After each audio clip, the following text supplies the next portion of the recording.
اختیار بعدی که ریاست هیئت مدیره شرکت داره تصمیم گیری و تصمیم سازی در مورد سیاست‌های کلان شرکت. اینکه آیا شرکت وارد صنعت جدیدی بشه، آیا وارد حوزه جدیدی بشه، آیا افزایش سرمایه گذاری در حوزه های به خصوصی انجام بده، آیا وارد کشور جدیدی بشه، آیا سهامدار جدیدی اضافه بشه به شرکت، یا هر نوع سیاستی که به عنوان سیاست کلان در یک شرکت انتخاب میشه تحت شعاع جایگاه ریاست هیئت مدیره است، به نوعی زیر مجموعی از اختیاراتش. حالا چرا میگیم زیر مجموعه؟ چون این اختیار مستقیم نیست، بلکه همون اختیاری هست که ریاست هیئت مدیره از محل اختیار برگزاری جلسات هیئت مدیره نصیبش میشه، از محل اختیار و نحوه مدیریت کردن و ریاست بر جلسات مجامع عمومی شرکت نصیبش میشه. در واقع یک اختیاری هست که ذیل اختیارات دیگه ریاست هیئت مدیره تعلق میگیره و اگر رئیس هیئت مدیره این نگاه بلند مدت، این نگاه جامعه نگر و یک پارچه رو نداشته باشه و مسلماً از این اختیار به درستی استفاده نمیکنه و آسیبزا هست. اختیار بعدی که ریاست هیئت مدیره داره این هستش که در جلسات هیئت مدیره همونجوری که گفتیم طبق صورت جلسه باید پیش بره، یعنی اعضای هیئت مدیره حق ندارند زمان جلسات و تمرکز جلسات هیئت مدیره رو به سمتی ببرند غیر از صورت جلسه. بنابراین همونجوری که گفتیم مدیریت این جلسات با رئیس هیئت مدیره است و اینو کنترل میکنه. اما یک اختیاری رو هیئت مدیره به رئیس هیئت مدیره میده و اون هم این هستش که در طی جلسات با وجود اینکه صورت جلسه ای از قبل تعیین شده، به خاطر وظایف کلانی که رئیس هیئت مدیره داره و اون نقش رهبری که داره، هر جایی که مناسب میبینه پیشنهادی رو میتونه ارائه بده که حتی امکان داره جلسه و موضوع جلسه رو تغییر بده.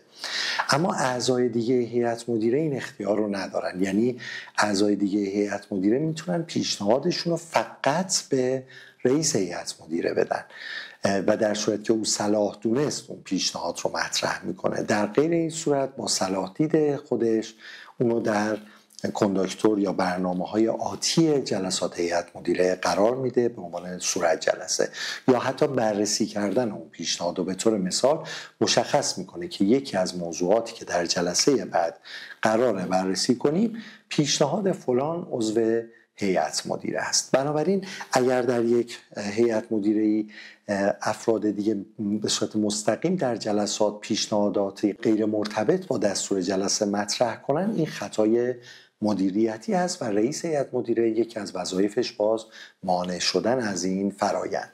پس اختیارش شد ارائه پیشنهادات مفید و سازنده حتی خارج از دستور جلسه.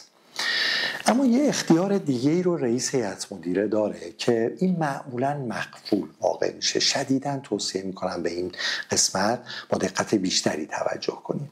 یکی از اختیارات رئیس هیئت مدیره نظارت بر عملکرد مدیرعامل و بقیه اعضای هیئت مدیره است. یعنی اینکه طبق قانون این افراد وظایفی دارن و با توجه به اون جایگاه نمایندگی همه سهامداران که رئیس هیئت مدیره نماینده تمام سهامدارانه، خب اونا که توی جلسات نیستن، توی شرکت نیستن، یک نفر باید نظارت کنه و تمام نیروهایی که در شرکت هستن خب اینا حقوق بگیر هستن، کارمندان این مدیرعامل و اعضای هیئت مدیره هستن، بنابراین حق نظارت ندارن. خب سهامدارا چجوری نظارت بکنن؟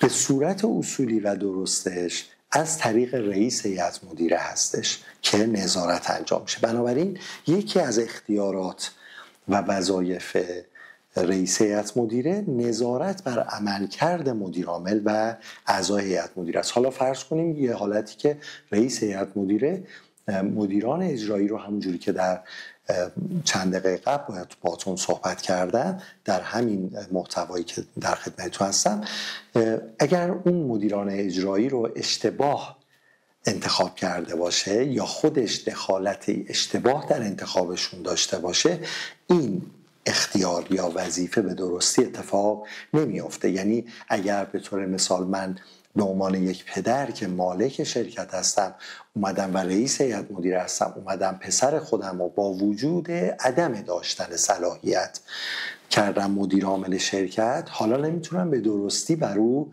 نظارت بکنم. پس این موضوع خیلی مهمه. اما نکته، بس این یه قسمتشه، اما یه نکته که خیلی مهمتر از این شاید باشه، رئیس هیئت مدیره تا کجا اجازه داره این نظارت رو انجام بده. خب ما هر ناظری که بیاریم در شرکت میتونه بر عملکرد مدیر عامل نظارت کنه که آیا اصول مدیریت رو داره در شرکت رعایت میکنه یا نه، یا اگر اعضای هیئت مدیره هم در فرآیندهای اجرایی شرکت نقش دارن یا در جلسات حضور دارن، خب میشه به چشم دید که اونا آیا نقش خودشون درست اجرا میکنن یا نه، آیا وظایف اجرایی خودشون یا وظایف حاکمیتی خودشون در هیئت مدیره رو به درستی انجام میدن یا نه. تا اینجا ظاهر این اختیار هست، یعنی رئیس هیئت مدیره بله اختیار داره که بر نحوه حضور در جلسات هیئت مدیره توسط اعضا، بر نحوه عملکرد مدیر عامل در شرکت از طریق مثلا افزایش فروش، به افزایش بهره‌وری، برندینگ و هر چیز دیگه میتونه نظارت بکنه. اما یه نظارت دیگه هم هست که مربوط به قانون تجارت. یعنی چی؟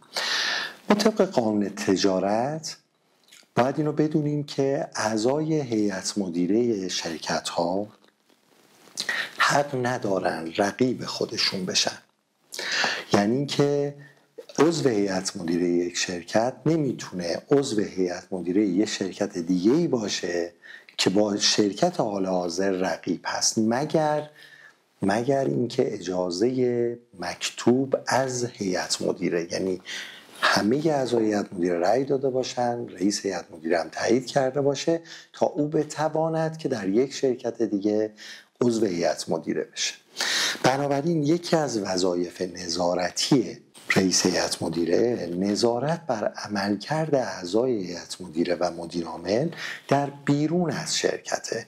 یعنی آیا مدیر عاملی که توی شرکت ما استخدام شده، اصلا چون مدیر عامل یکی از در واقع بحث‌های قانونی این هستش که یکی در واقع تنها فردی از اعضای هیئت مدیره هست که در صورتی که پست بگیره طبق قانون بیمه میشه از طریق شرکت. بقیه اعضای هیئت مدیره به عنوان جایگاه هیئت مدیره بیمه نمیشن. و از طرف دیگه مدیر عامل میتواند فردی استخدام شده باشد، یعنی اینکه عضو هیئت مدیره نباشه بلکه در واقع کارمند شرکت باشه، حقوق بگیره. خب حالا اگر این شخص مدیر عامل شرکت ماه، ما میایم در پروژه های مختلف قیمت دهی میکنیم، تو مناقصات شرکت میکنیم یا کار تحقیق توسعه‌ای داریم انجام میدیم، اگر در شرکت رقیب ما به عنوان مشاور استخدام بشه چه اتفاقی افتاده؟ منافع شرکت ما در معرض خطر قرار بگیره. اگر عضو هیئت مدیره بره عضو هیئت مدیره شرکت دیگه ای بشه که خب رقیب شرکت ما هست، طبق قانون جرم انجام داده. یعنی در حالت اول جرم انجام نشده مگر اینکه در قرارداد بیاد. بنابراین توصیه اینه که حتما رئیس هیئت مدیره این رو بیاره توی قرارداد که مدیر عامل استخدامی حق نداره هیچ نوع همکاری حتی تحقیقاتی با شرکت رقیب داشته باشه. یعنی اینو یکی از وظایف هیئت مدیره است که صیانت بکنه. یا حالت دیگه هم این هستش که اعضای هیئت مدیره حتی مشاوره بدن به شرکت‌های رقیب یا در طرح‌های توسعه اونها کار تحقیقاتی انجام، حتی کار دانشی انجام بدن، چون این دانش اونها که در قالب عضویت در این هیئت مدیره یا کسب شده یا رشد کرده جزء اموال شرکت هستش و بنابراین رئیس هیئت مدیره تنها عضوی از شرکت هست که حق داره بر عملکرد همه اعضای هیئت مدیره و همچنین مدیر عامل در خارج از شرکت هم نظارت کنه، به این دلیل یا به هر نوع فعالیتی که به اون برند آسیب بزنه، به برند شرکت آسیب بزنه. یعنی اگر از اعضای هیئت مدیره دارن فعالیتی غیرقانونی انجام میدن، این رو باید بیاره در مستندات، جوری حداقل صورت جلسات رو تنظیم بکنه که مشخص باشه که این شرکت در اون فعالیت ها نقش نداره. البته که طبق قانون اون فرد حق داره حتی خلاف بکنه، نتایجش هم به خودش برمیگرده نه به شرکت، اما رئیس هیئت مدیره وظیفه داره جوری نظارت کنه که حتی اگر اعضای هیئت مدیره خارج از شرکت دارن کارهایی میکنن که به هر نحوی به شرکت آسیب میزنه، فرایندهای شرکت رو جوری پیش ببره یا در انتخاب مدیران اجرایی مراقبت کنه اون افراد رو به عنوان مدیر اجرایی قرار نده. توضیح اجمالی بود در مورد اختیارات رئیس هیئت مدیره، در اختیارتون گذاشتم. امیدوارم که براتون مفید بوده باشه. خدا نگهدارتون.